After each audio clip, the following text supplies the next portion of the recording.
That video gets shorter and shorter every time. Welcome everybody to the Make Azure AI Real series. Back again, and we have a special edition today because we actually have a guest. We've been covering a lot. We've had a lot of people from Microsoft coming in to kind of explain and show what building with AI actually looks like. But today we have someone from the outside world, from outside of Microsoft, to show us exactly what they've been doing, especially at Mistral. So I thought if we're going to talk about Mistral, we might as well have someone from Mistral talking about it. So Harizo, welcome to the Make Azure AI Real series. Hi, thanks for having me. Cool. So we asked the audience first. Would like to love to know if like where you're coming from, and also since we are talking about Mistral models, like I want to know just generally the experience level. Has anyone built with them before, played with them maybe through GitHub Models or the Azure AI catalog, anything like that? Let us know your experience and where you're coming from, because it's always fun to see a global audience join us for these things. And Harizo, I always ask I guess, and I gave you a little heads up because again, since you're an external guest, but the question I always ask is, what does making AI real mean to you? Well, I gave you time, Harizo, so yeah, you're ready for this. that's true. Yeah. Well, there are like different ways to put it, but like for me, some making AI real is basically allowing people to build on top of it.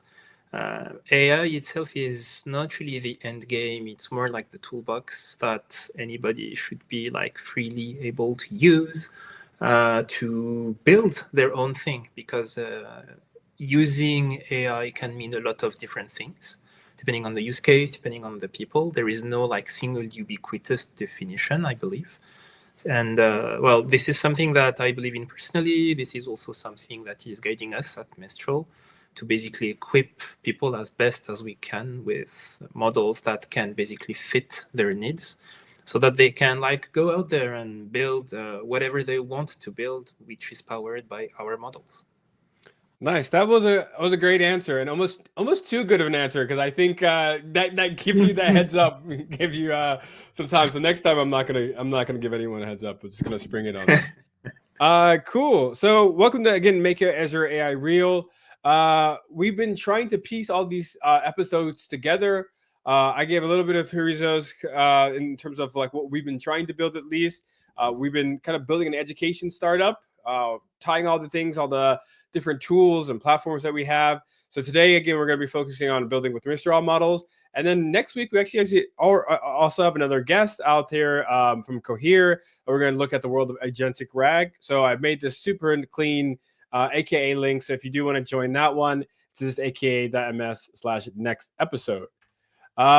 So like I said, this is going to be focused on building. It's not just going to be a slide heavy presentation. So this will be one of the last slides, hopefully you see today. But just to kind of tie it all together, last time we looked at the at Azure agents as well as the GitHub models, and we had some fun, probably too much fun on using the vision models on identifying homework and then mushrooms and then pumpkins.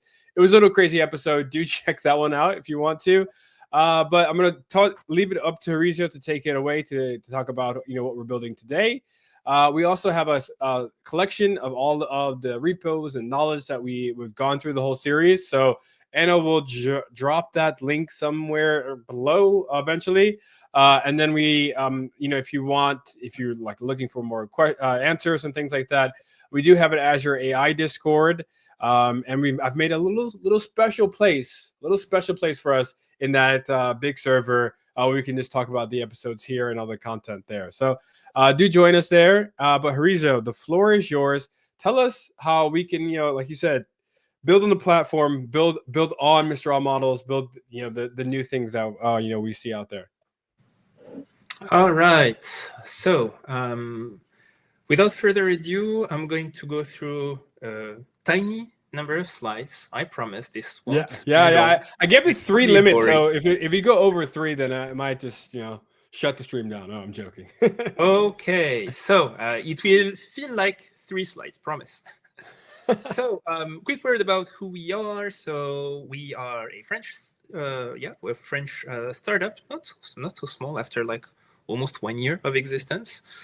We build LLMs, as you might already know, and we've been lucky to have Microsoft as a partner since February. We like to think our model as being super efficient. Long story short, if you want to take the same level of performance as a 400 billion model at a quarter of the size, then that's us. And yeah, those are basically the 2 slides I wanted to show. Nice. Very well done. Hit the limit. I respect that. All right. So there are a few hidden slides, but what I'm going to do is start with the demo, and then we're going to go back and forth, so that I don't like spend too much time before actually showing some code. Nice. All right. So speaking of code, let me boot up my IDE. So as you can see, I'm a terminal guy. I not often leave the terminal. I think this is the first. I mean, obviously, I know people at Microsoft really like to use VS Code just naturally, but this might be the first terminal demo. So here we go. All right. So today I am going to talk to you about 3 models that we have and that are actually available on the Azure platform as like through the model as a service system. Those models are namely, if I can manage to find the enum, because that's what you get when you have the terminal. We're going to look into 3 models. So the first one is called Mistral Large. That's our flagship model, the biggest one, but also the most powerful and versatile one. Usually it's a model that you want to use to tackle complex tasks. If you want to, for example, lay out multiple steps of advanced reasoning, if you want to parse complex text structures or complex data structures, or even if you want to solve like hard coding problems or like STEM problems. The second one is much smaller. It's called NEMO. It's a 12 billion parameter model. So as a comparison, Mistral Large is roughly 123 billion parameters. NEMO is roughly 10 times smaller. NEMO is basically my favorite model when it comes to like size to performance ratio. It's small, but it packs a lot of power. And like the smallest one, which is also our one of our most recent releases, is Mistral 3B. As you can see, we like to have fun with the naming of our models. Yeah, I like the pattern. I feel like one day you're going to run out of the ways to you have Pixtral and Codestral. Like I think you're going to run out of the ways to fit that naming convention, but I hope it lasts forever for sure. Yeah, it is a critical process in our release cycle, the naming. Sure. And yeah, Mistral this one is like 3 billion parameters, and it's basically built for blazing fast inference, given the size. For use cases like edge computing, or typically things like you've heard about like agentic workflows, where basically, for example, you want to build some kind of router between the user and the different tools it has access to. In those cases, our 3B model is like probably one of the best options available out there. Nice. And what I'm going to do with those 3 models is actually run a small but interesting use case, which is summarization. Well, if you think about basically learning things, you mentioned the concept of like an educational startup. When you learn things, you have to read a lot. Sometimes you have too much things to read, so you may want to just, let's say, peruse through like summarized versions of, I don't know, news articles or papers and whatnot. Summarization is actually one of the most common tasks that you will find in the realm of, like, let's say, LLM use cases. But here we are going to make it a bit more interesting, because we are going to make it multilingual, and we are going to add an extra step of evaluation, meaning that we're going to ask one of our LLMs to create a summary of a given article. We're going to try that across multiple different languages. And once we will have those summaries, then we will ask Mistral Large, the biggest model, to actually grade the summary and say, okay, this is the raw text, this is the summary.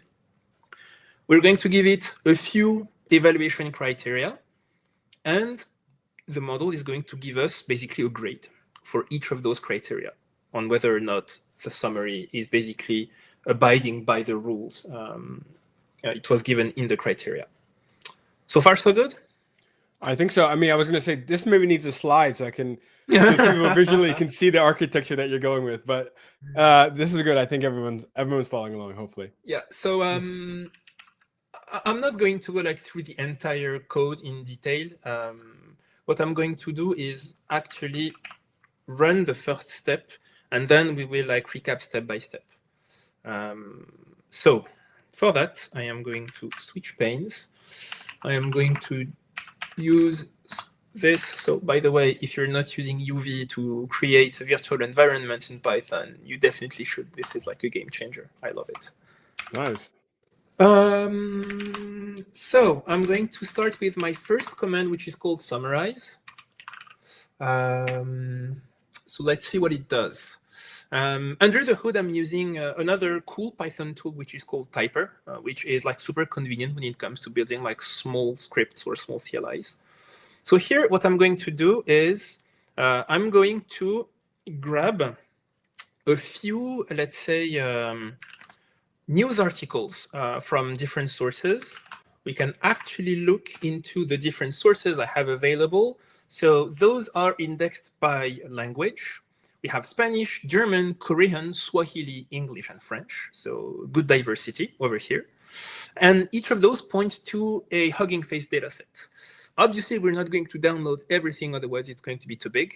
What we're going to do for the sake of the demo here is basically pick a few languages and take one raw text, which is going to be like an abstract of a news article.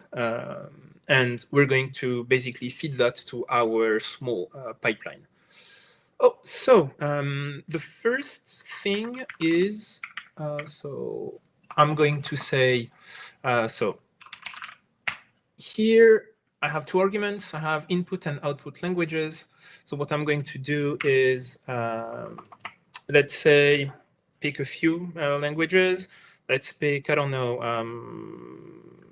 let's speak French, let's speak Korean, let's speak German, for example.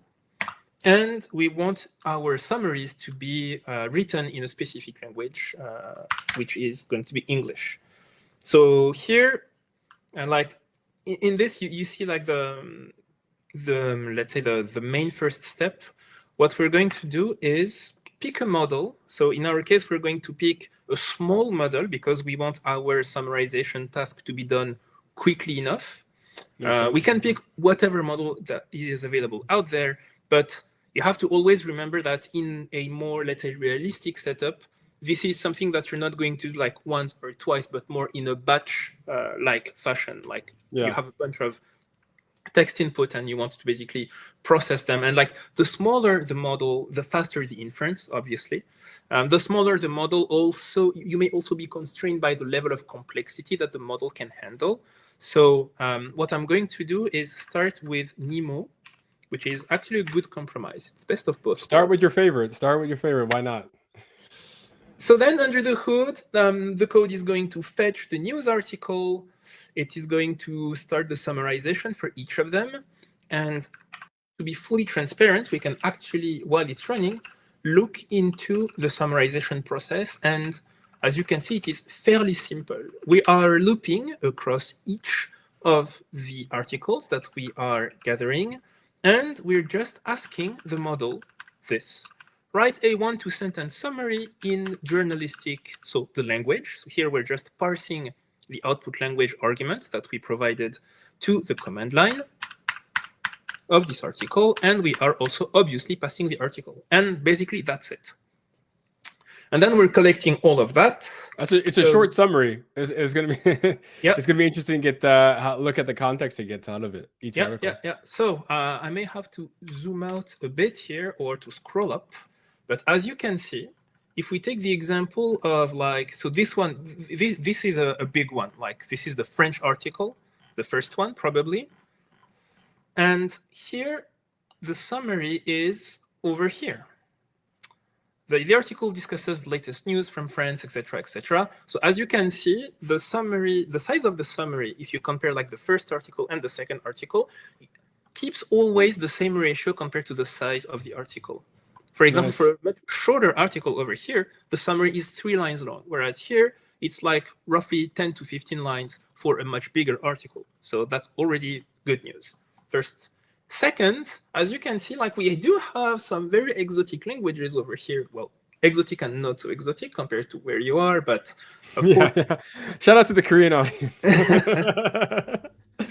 We have Korean here, we have German. We may also do the test with Swahili later on. But every time we do have like a hopefully, let's say, relevant summary at the end here. And yeah, this is like one of the first thing I wanted to show with Mistral models. One of their fortes is, this multilingual aspect. This is something that we spent a lot of time working on. Regardless of the size of the model, we wanted to make sure that it is able to cover not just English, not just the main European languages as well, but like a large variety of languages. Makes sense. And we also wanted to make it, let's say, able to handle more and more complex use cases, regardless of those languages. So for the rest of the demo, I'm going to repeat this. I'm just going to save this output into a file so that I can actually pass that file as input to the next step, which is, if you remember correctly, the evaluation step. NEMO summaries.json. All right, hopefully I'm not mistaken. So this demo is a few hours old, so I really hope that it goes without. Yeah, I mean, so far so good. So good. Yeah. So you doing NEMO summarizing the articles again, or? Yes, I did the exact same operation. It's just that instead of writing the output to the to std out, I'm writing that into this JSON file because okay, cool. I'm going to pass this JSON file to the evaluator right afterwards. So evaluation. This is the time where we look at the next command, which is the evaluation command. So this one, evaluate. And again, since I need a bit of refresher. So what we're going to do here, so just to recap, we're going to give the content of the input file to the to what we call a judge model. If you've been looking a bit at the literature, it's a pattern that you will often see as LLM as judge. Here, we are going to ask a model that has the sufficient, let's say, advanced reasoning capabilities to evaluate the work of a smaller model and to see whether or not that model has been doing a good job or not. The first thing that you may want to ask is, why haven't we used the bigger model from the beginning to do the... Right, yeah, right. I mean, if you have it available, why not just use that if it knows all, knows everything? So you can, but there are use cases where you will need faster inference. And remember that we're dealing with batch use cases. So the price per token is not going to be the same, obviously. So the idea is to say that if you are able to perform a given task with a smaller model, which is going to incur a lower price per token and a faster inference, and on top of that, if you have a bigger model that validates the behavior of that small model, then you basically win on both fronts because you don't have to run the evaluation every time. You run it a few times to check whether or not the small model is doing a good job. And if so, then you're all good. And this is like, we're going to look at the evaluation process a bit more in detail, but this is a point that I'd like to emphasize, is the fact that here we're going to run a very tailor-made evaluation process to judge the quality of our model, but this is like tailor-made to this specific task. It's not something that you can like copy-paste from one use case to another. Right. It's something that you have to build yourself. So hopefully you get the intuition through this demo here of how to build such a thing. But at the end of the day, it's super important that for your own use case out there, you build your own evaluation process. So we're actually going to run that. And then while it's running, we are going to look into the code. So I am going to feed it the input file, which is nemosummaries.json. And we're going to actually write the results. No, we're going to leave it like that for now. And here again, I'm asking, I get the question, which model do you want to use? So in that case, this time I'm going to use large 24/7, like this. And it is going to evaluate the summaries that we had in that we have built in the previous step. While it's doing so, I'm going to show you how it works under the hood. So, evaluate. Here we are. What are we doing? So, we're going to open the file, obviously, and then we are going to build a prompt that is a bit more, let's say, elaborate. So, as you can see, the message that we're sending the judge is containing this content, this message. And if we are looking into the build judge prompt definition, this is how it looks like. Those are the instructions. You are an expert at evaluating multilingual summarization task. As you can see, we really want something specific to our use case. And we are providing the judge with a list of evaluation criteria. Nice. Those are defined over here as a constant. And again, this is just one example of the different criteria that I wanted to enforce, but this is where you have to enforce your own criteria specific to your own use case. Here, those are like fairly generic. We have accuracy, conciseness, language quality, consistency, something fairly basic, basically, when we're looking into summarization. And once we have this list, we're going to ask the model to, for each of those criteria, actually provide a grade from 0 to 5, a description of why it gave that grade, and we're going to structure our output in a properly formatted JSON object. This is like a very advanced task. This is why when you use judge models, you really have to use flagship and bigger models like Mistral Large in our case. And the resulting work looks like this. So here, I just printed for each of those summaries the result of the evaluator. And this is what it looks like. So you have for each summary, and so for each summary article combo, you have here the list of the criteria, the grade, and the description. And here, this is large speaking, saying that NEMO actually did 3 out of 5 for accuracy for the first one, 4 out of 5, 4 out of 5, etc., etc. And this is like a very, very simple way to implement this LLM as judge pattern by combining all of those different models, a small model that is doing the main task, and a bigger model that is going to do the judging task. I mean, I think this is really great here in terms of not only just providing the score, which I think a lot of people see, but then giving the reasoning around the score. Yep. Is super helpful for when you're building even more of an advanced application. But and then you can kind of get an understanding of why or how to improve the prompt or the model itself. So that's really cool to see. Yep, and this is like the beginning. Like, I'm probably going to stop here for the demo for the sake of time, but this opens the door to like a lot of things.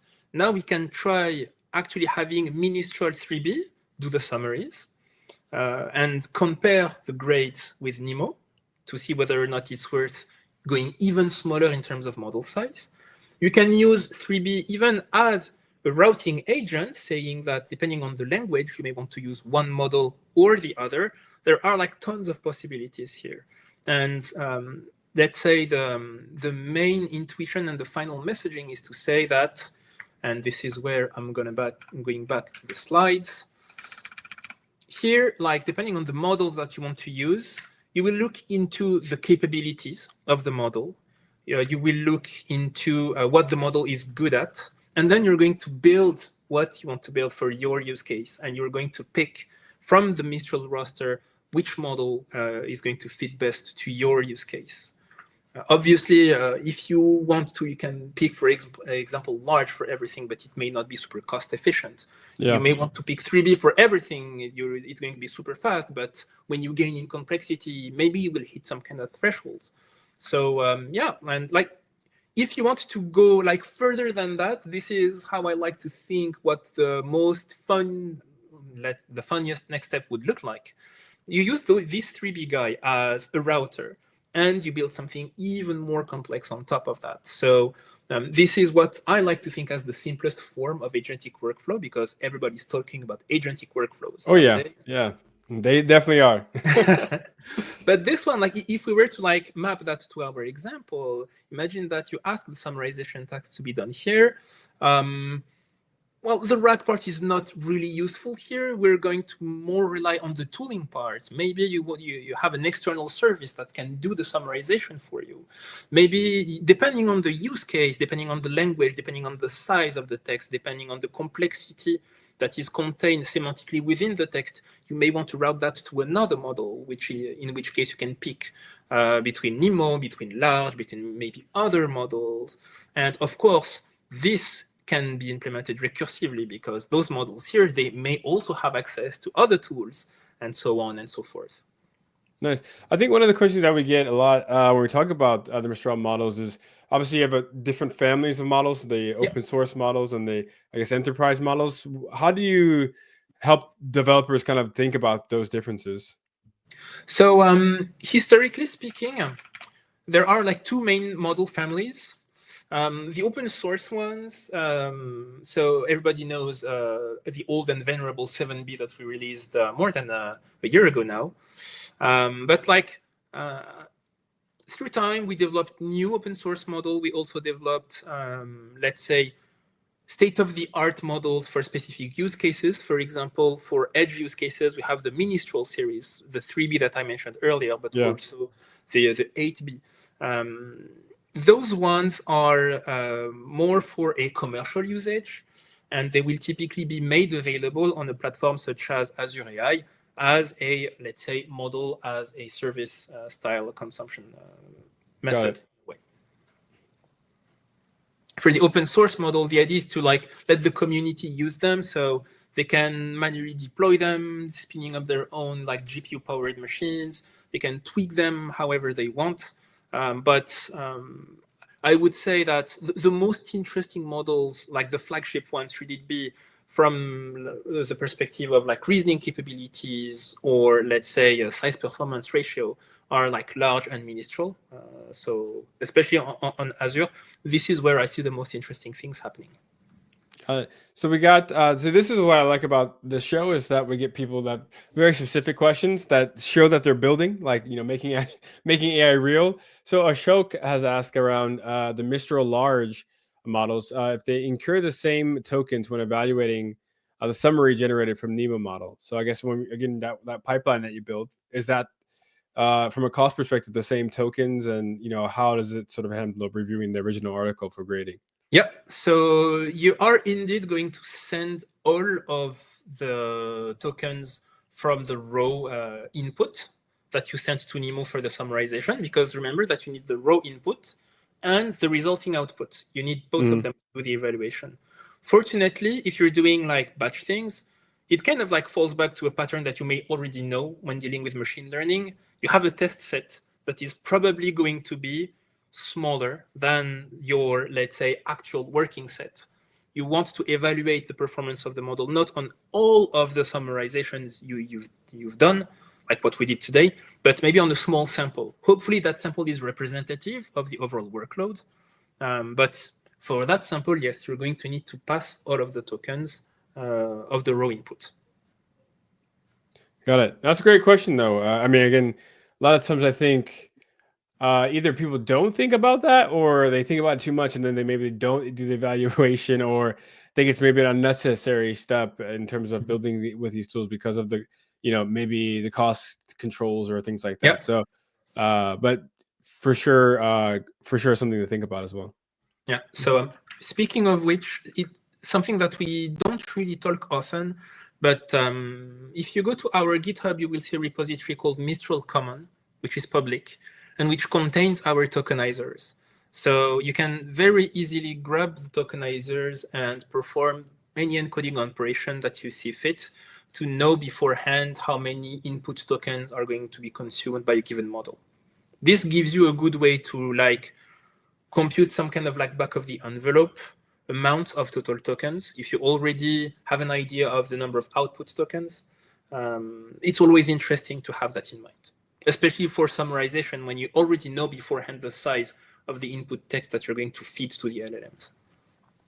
Yeah, and I think a lot of times, like, there's tons of model providers out there, and then people will ask me like, what's the difference? And then showing the output is one thing, right? Like, oh, like, if you do the same prompt, you give the same prompt to a different model, the output could be formatted differently, just the style, the delivery, whatever. And that's kind of important to the users. But I think from a dev standpoint, and especially when we're talking about costs, like, I know Mistral's some of the models have like different tokenizers than like this, and that's like, if you show someone that, they're like, oh wow, this is like completely different. Like, this is when you're talking about cost and stuff like that, it's worth looking at when we're talking about working with different models, because that's also quite different than not just the output of the LLM, but how it actually works from a developer standpoint and the cost perspective. So yeah, I like that repo, and we'll put that in the collection as well, so people can kind of see that and appreciate the differences there. All right. And speaking of things that we didn't have like much time to elaborate on, like just as a teaser, we talked a lot about the existing things today, but tomorrow there are more things coming to Azure. Could be literally tomorrow. It could be literally tomorrow. It could be literally tomorrow for fine tuning. Yeah. This is something that have been in the works for a long time, and that we're hoping to release very, very soon. And we're also upgrading Mistral Large to a more performant version that is also coming before the end of the year. Same thing for CodeStroll, which is a special series of models dedicated to coding capabilities, both using the usual completion that you're all familiar with, but also using more, let's say, code-specific pattern, which is called fill in the middle, where basically you can ask a model to fill in the blanks. You give it a prefix, you give it a suffix, and you ask it to fill the blank in the middle. And that's perfect for code when you need the overall context of a code base to basically fill a blank, to auto-complete a function, to add automatic documentation. Like, God knows I love this. Like, my doc strings written not just by me, but also with the help of a model. Yeah. So yeah, I saw it. I've never heard this model before. I saw like on that first like Mistral. Is that like tell us about that, because I've never heard of that one. So yeah, we do have like a few let's say exotic models. Those are basically the results of like research initiatives that we've led internally. Mistral and CodeStroll Mamba are part of those. Mistral is basically a 7B model that we fine-tuned on math data. Okay. For testing, let's say, the capability of this kind of model to handle complex reasoning. Thing is, like, when you look at what is out there that can basically be thought as the best model for reasoning step by step, mathematics are a good candidate, because if you've gone through like a math textbook, you know that it is very well laid out. You have theorem, proof, lemma, everything is like well structured. So this is one of the main reasons why we tried this out. And the other one, CodeStroll Mamba, is also a model for code, but using the Mamba architecture, which is a different architecture compared to the traditional transformers architecture. We would need like an entire episode to talk about the Mamba architecture. Yeah. Tune in next time now. But yes, those are basically research project outputs that we have open sourced. Awesome. Yeah, Ashoka said code generation is close to my heart. It's close to my heart as well. So definitely gonna get the hands dirty on the CodeStroll model as well. Very nice. Great. So I guess we covered a little bit about the different models. Just run through this scenario on using and combining the models. Have you seen anything else exciting in terms of, or architecture wise, that when you're working with other teams, like, oh yeah, you've combined another open source model, or even like how they sort of relate to each other with the Mistral, that maybe we can leave and can close out on, just to inspire people to start building with Mistral. So, like for me, the most exciting stuff that I have seen is so it's first of all, it's hard to keep track of everything going on. I say that all the time. I tell people, like, it's literally my job to keep track of it, and my back hurts every day because it's just impossible. But like the thing that I have been following closely recently is basically all of this buzz around agentic workflows, because I was kind of like frustrated not to understand what was behind the hype. Yeah. Usually when something is overhyped, I feel like the underlying intuition is simple, but the noise on top of it is just too loud. But then when you think more and more about it, this is probably like what will be the most interesting thing for application builders, because if you want to go like beyond the, let's say, the context of the model itself and allowing that model to be more powerful, not just by giving it more data to be trained on, but by giving it access to actionable things outside of its own context, then this is where it becomes like really interesting. And this also opens a lot of doors to developers and also to end users, because at the end of the day, you keep this nice ability of providing instructions, not in source code, not in some weird diagram, but in plain natural language. Yeah. This is what people are basically looking for. So I'm really excited to see what is going to pan out of all this once the dust settles a bit. But the dust settling in our domain is something that I have yet to see. Yeah, exactly. Yeah, I was gonna say exactly that. I was like, good luck waiting for that to happen. But Exactly. I really like this. I like this slide. I mean, I haven't seen it really. We're using the SLM as a kind of a router between the different tools and stuff like that. So that's really cool. I have to play around with that myself, see how it goes. Yeah, so don't hesitate. 3B, large, NEMO, they're all available on Azure AI as model as a service. So don't hesitate to go out and play with them. And soon with more of those like funny toys that we bring to you. Coming soon. Well, Harizo, this has been great. Really appreciate you coming on to the Azure AI Reel, and also keeping. I mean, you did the 2 slides at the beginning, but I think all these slides were really great. So you kept to the theme, built something cool, and again, kind of on theme from our education standpoint. So thank you, and thank everyone on the audience. I say this all the time, but you could have been anywhere on the internet right now, but you spent like nearly 40 minutes with us. So that I'm truly grateful. And thank you, Harizo, for joining us as well. Thanks for having me. Thanks, guys, for watching.